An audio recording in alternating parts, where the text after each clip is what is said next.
প্রিয় এইচএসসি শিক্ষার্থীবৃন্দ, আসসালামু আলাইকুম। আপনারা যারা 2025 সালে এইচএসসি পরীক্ষায় অংশগ্রহণ করতে যাচ্ছেন, আপনারা জানেন ইতিমধ্যে শিক্ষা বোর্ড কর্তৃক আপনাদের রুটিন প্রকাশিত হয়েছে। তার আগামী 26শে জুন থেকে আপনাদের এইচএসসি পরীক্ষা অনুষ্ঠিত হতে যাচ্ছে, আপনারা সবাই এটা জানেন।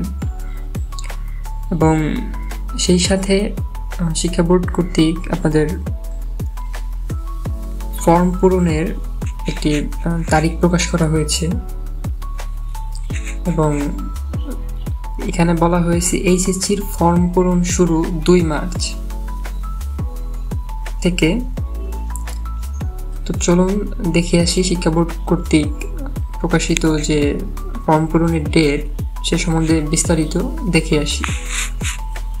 তো এখানে বলা হয়েছে 2025 সালের এইচএসসি উচ্চ মাধ্যমিক পরীক্ষার ফর্ম পূরণের পূর্ণাঙ্গ বিজ্ঞপ্তি প্রকাশ করা হয়েছে। 2 থেকে 10 মার্চ পর্যন্ত চলবে ফর্ম পূরণ কার্যক্রম, অর্থাৎ 2 থেকে 10 মার্চ পর্যন্ত চলবে আপনাদের ফর্ম পূরণ। আর 11 মার্চ পর্যন্ত ফি পরিশোধ করা যাবে। তবে গত বছরের তুলনায় এবছর সব বিভাগের ফর্ম পূরণের ফি বৃদ্ধি করা হয়েছে।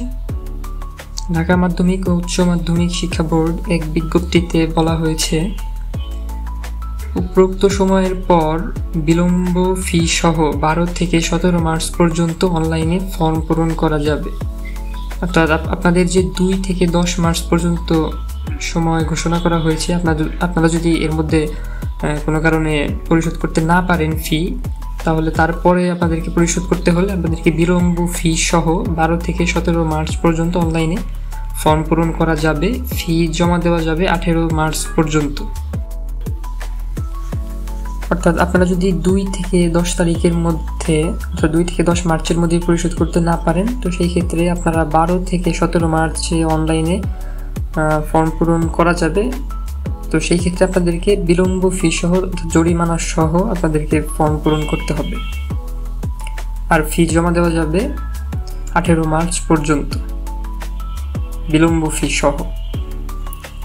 তারপরে চলুন, বলা হয়েছে এবার বিজ্ঞান বিভাগে ফি ধরা হয়েছে 2785 টাকা।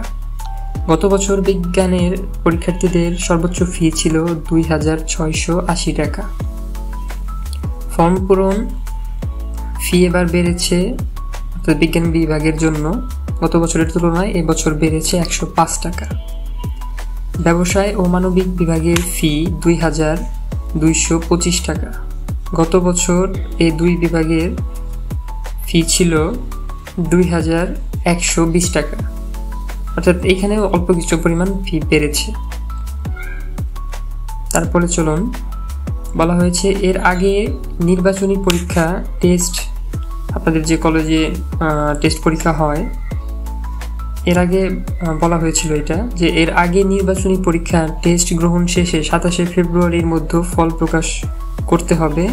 আর 2 মার্চ থেকে ফর্ম পূরণ শুরু হবে বলে জানিয়েছিল শিক্ষা বোর্ড। অর্থাৎ শিক্ষা বোর্ড এটা এর আগেই প্রত্যেক কলেজের জন্য একটা নির্দেশনা প্রদান করেছিল।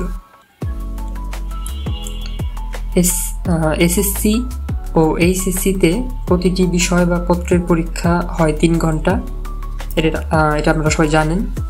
জাতীয় শিক্ষাক্রম ও পাঠ্যপুস্তক বোর্ডের অর্থাৎ এনসিটিবি নম্বর বিভাজন অনুযায়ী প্রতিটি পত্রে মোট 100 নম্বরের পরীক্ষা হবে, এটা আপনারা জানেন।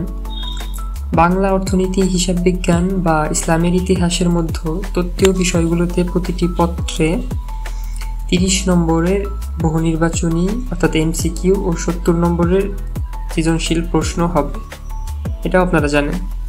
তবে ইংরেজির প্রতিটি পত্রে মোট 100 নম্বরের সৃজনশীল পরীক্ষা হবে। এখানে বলা হয়েছে ইংরেজির প্রতিটি পত্রে মোট 100 নম্বরের সৃজনশীল পরীক্ষা হবে। আর পদার্থবিজ্ঞান, রসায়ন, তথ্য ও যোগাযোগ প্রযুক্তি অর্থাৎ আইসিটি বা ভূগোলের মতো ব্যবহারিক বিষয়গুলোর প্রতি পত্রে 25 নম্বরের ব্যবহারিক পরীক্ষা ও 75 নম্বরের তত্ত্বীয় পরীক্ষা হবে। এই বিষয়গুলোতে তত্ত্বীয় অংশে 25 নম্বরের বহু নির্বাচনী অর্থাৎ এমসিকিউ, এই বিষয়গুলোর ক্ষেত্রে এমসিকিউ আপনাদের থাকবে 25টা, এটা আপনারা জানেন, ও 50 নম্বরের সৃজনশীল প্রশ্ন হবে। অর্থাৎ আপনাদেরকে 5টা সৃজনশীল প্রশ্নের অ্যান্সার করতে হবে। মোট 3 ঘন্টার মধ্যে প্রথম 30 মিনিট বহু নির্বাচনী প্রশ্নের উত্তর করতে হবে, আর বাকি 2 ঘন্টা 30 মিনিট সৃজনশীল প্রশ্নের উত্তর দেওয়ার সুযোগ পাবে শিক্ষার্থীরা। তো এই ছিল আপনাদের জন্য বোর্ড কর্তৃক প্রকাশিত ফর্ম পূরণের বিস্তারিত তথ্য।